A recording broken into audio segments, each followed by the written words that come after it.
The Baroque of this is only to try and keep you awake after dinner, after such a long schedule. I was remembering that I think some of you went to The Hague this morning, and I was remembering I had a conversation which reminds me of the world of consultants and what we live in, which was many years ago there was a British man who was head of planning at Shell. And I went to visit him in The Hague, and I wanted to understand a bit how they went about thinking about the future of Shell and what kind of data they used and so forth. And at the time, they already had a lot of computer rooms with a lot of people crunching all of this data all the time. And for the people who know the oil industry, you know that the only thing that's important to them is the price of oil. The rest of the time, the people try to look busy, but it's the only thing that's of any relevance to them. And I was asking him how he predicted the future price of oil. And he said, well, we have 120 people, I have all these computers and so forth. And I said, well, and what do you take into consideration? He said, oh, geopolitical situations and supplies, commodity prices in general, currency values. Okay. So I said, can you pull up what your estimate was 5 years ago for the price of oil now? Sure. Pulled it. $35. And I said, what's the price of oil now? 19. And I said, so that makes a small $85 billion difference for Shell. And you have been in this business for a long time, right? Yeah, I've been doing this for 25 years. And I said, don't you have any kind of intuition? Don't you have a feeling on your own of what the price of oil would be, not based on this data? He said, yeah, I have a little notebook where I write in pencil what I think the price of oil is going to be. I said, let's find that notebook. And he said, no, I have it right here. He pulled up and I looked through it, and he said $17.50. And I said, boy, that would have been very close. And why don't you use that? And he said, well, look, imagine here my situation. I have a board of Shell members, average age 74. You want me to go into this board meeting and say, you know, I've been sitting around the pool and talking to my dog, and I think, he said, that's not going to work. He said, so the question to me for him was, how the hell are you still in this job by making such enormous mistakes? He said, that's no problem whatsoever. He said, I can be wrong, but I have to be precisely wrong. And this, in many instances, is what we're doing by running these businesses, by helping people run businesses and so forth. We know every time we put together a business plan and we deliver it to someone, we know that the only thing for sure that is never going to happen is that which we're delivering and approving at that moment. Now, we don't know how to live without it because we have all kinds of fears, we have all kinds of insecurities about this.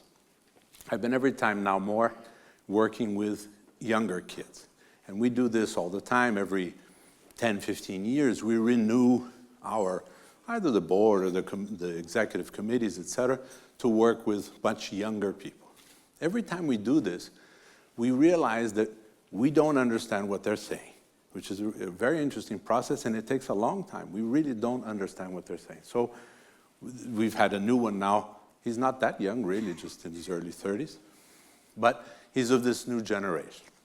So we started working with him, and he says, what the hell are you sending all these emails for? I don't know anybody who sends emails anymore.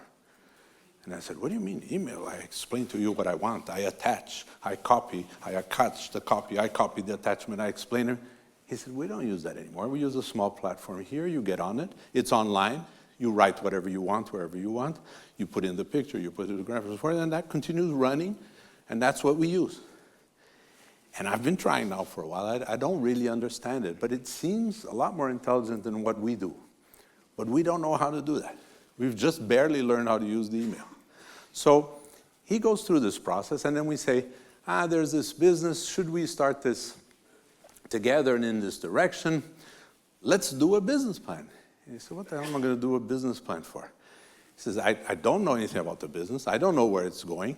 Do you want a false illusion that you can file somewhere where in your email? He said, there's no such thing. And he said, I'll tell you what it costs per week to find out. And so he did some calculations. He said, look, per week, it costs 4,000 euros to work on this. Okay, but how many weeks? How many weeks? I don't know. And where are we going? I wish I knew. I have not the slightest idea. What are we trying to do with this? We're trying to build a business based on a platform where people can use management consulting on a platform, okay? He says, nobody's ever done it before. I don't know what it's worth. I don't know how I'm going to charge for it. Just, you have to do this week by week. A lot of the businesses that we are all amazed by, and we look and say, my God, how did they do this? Were done that way. The businesses that we know that are structured, that are constructed, that are in place, that are formal, that seem comfortable to us, these are on their way out. And the business that we do, running them, consulting for them, etc., is a business that is ending. Is it ending in a year or two? No. It's ending in 5 years, 10 years, 15 years. It's slowly ending because it shouldn't be there anymore. Everything that we know as organizations basically started from the need and the will to overpower or to take something that's not ours, and everything that we have is a military structure. Even the religious groups that we know are based on a military pyramid. The rationale is that you have these small components of people, and it has always been recognized, and humanity has always understood, that we only interact in groups of half a dozen or 10. There is no one that interacts with more than that. If you look at the size of a choir group, a church group, a basketball or soccer team, a military battalion, everything that you know is based on that. My wife Fernanda has 65 close family members. These, they get together for Christmas. You only want to see them at Christmas. The rest of the time, you choose the 6 or 8 that you want to deal with. You don't want to deal with 65. The same thing is true for everything else you do. So the basic atom of human interaction is about 10 people. When you have 10,000 people, what you have is 1,000 groups of 10. Or you have here 25 tables of 10 people. The people who are at your table, the people who are in your religious group, the people who you meet to play some sports with, you know everything about. The organization and the need to know about where thousands of people are, what they're doing all of the time, is a very silly idea that we've been keeping and we've been perfecting in the art of management. These military transitions and structures that we know have generated the companies that we know to. The company that we know today, when you look back and you think in one of these courses that I was doing for MBAs at MIT, I pulled out a company which I described to them. I said, look, here is a company in a red brick building, big company, a few hundred employees, with machine tools. Each of these machines, every 10, 12 people had one supervisor, every 10 supervisors had a manager, it had a personnel department, there's a company canteen, a sales area. And people look at me and say, so what's the point? The point is that the company I'm describing, one specific company, was in 1633. Since 1633, nothing of any importance has happened to any company. The way we organize, the way we socialize, the way we deal, the way we command and perform, etc., hasn't changed at least since then, and probably much further back.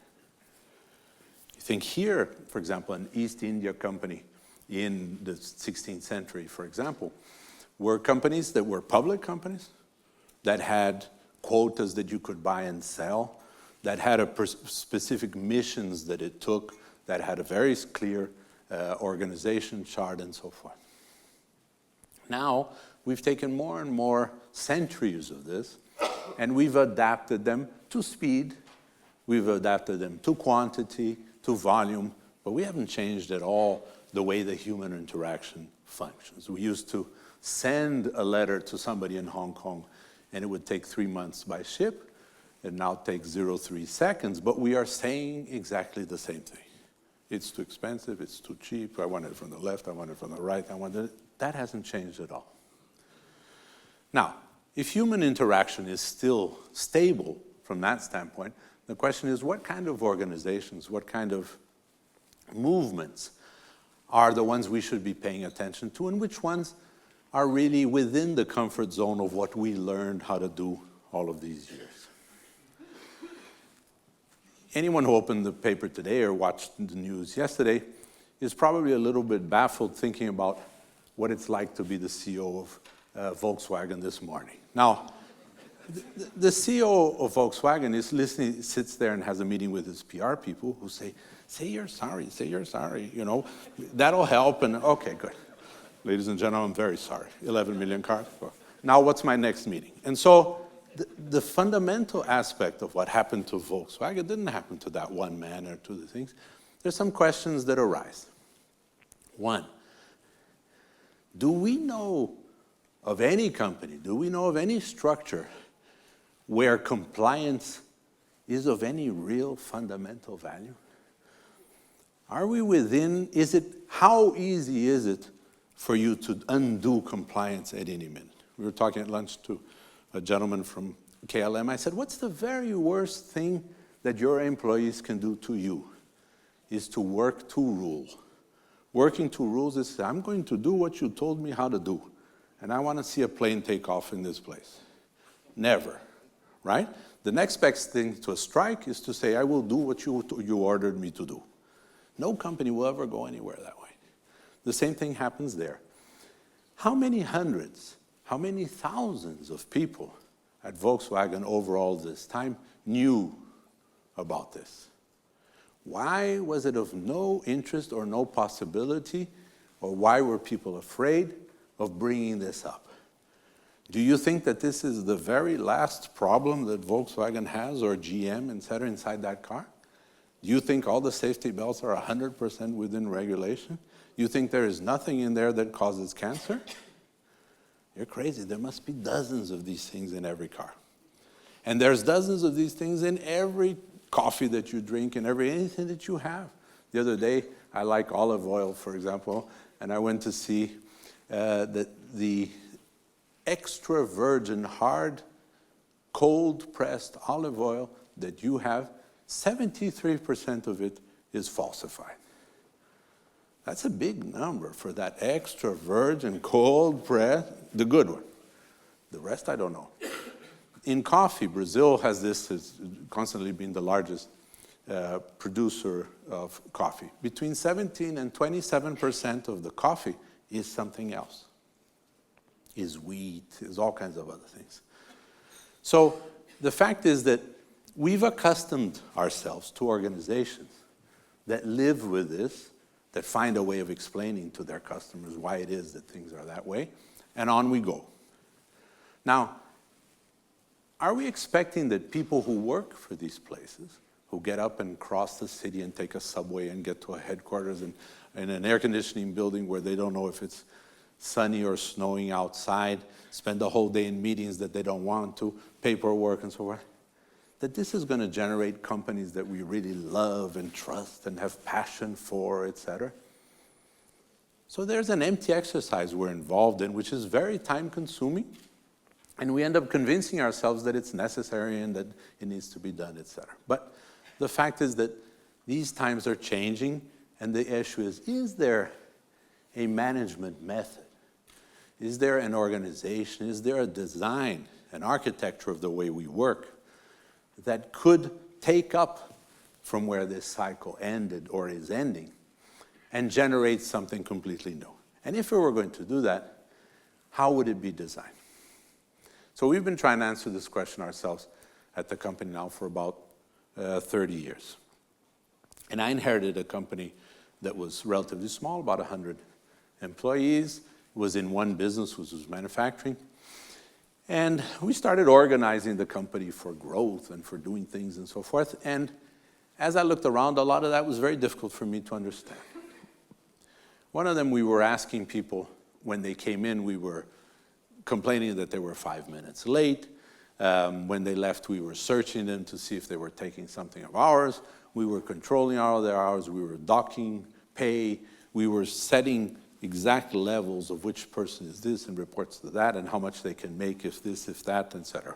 What time they had to be at a meeting, why they had to be at a meeting, why they had to leave, what kind of things they needed to do afterwards, in what sequence, and so forth.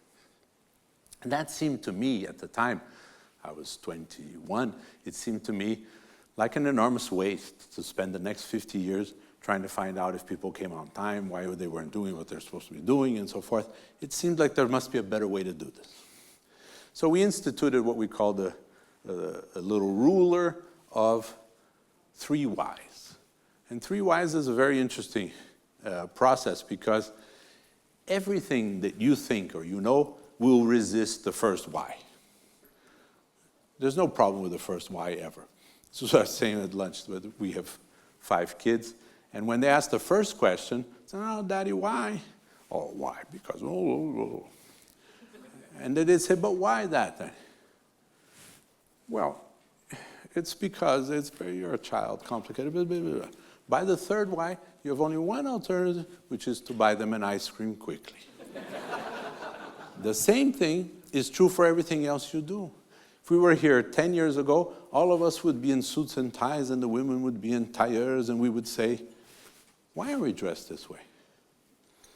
People say, well, so that we look more like each other. And I say, why do we want to look more like each other? Well, then more uniform, homogeneity. By the third why, you're really in trouble. When you ask yourself, you would say things like, I have a weekend retreat I want you guys to come to for the company, and in this one, we're going to think, we're going to brainstorm, we're going to think about the future, so please, no suits and ties. And then on Monday, apparently you don't have to do any of these things, you can go back to your suit and tie and do your boring job. There's something wrong with the fact that we don't want to ask all of this. Why are we all working in the same place? Why do we all have to come at the same time? So as we started with these questions, we found there wasn't a good third answer.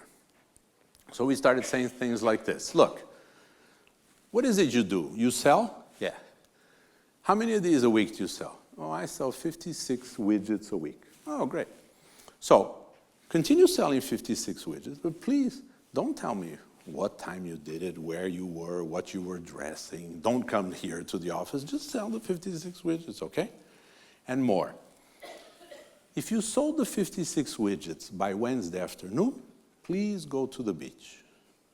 Don't sell more widgets, because you're going to create all kinds of problems. We're going to need more engineering, more manufacturing, more merchandising, stocking problems, finance the inventory. Stop. Go to the beach. Now, if we want to do 58, we'll talk to you again. But while you're at 56, stop. And this was very difficult for people to understand, and it has a lot to do with how do you design an organization that is wise instead of smart?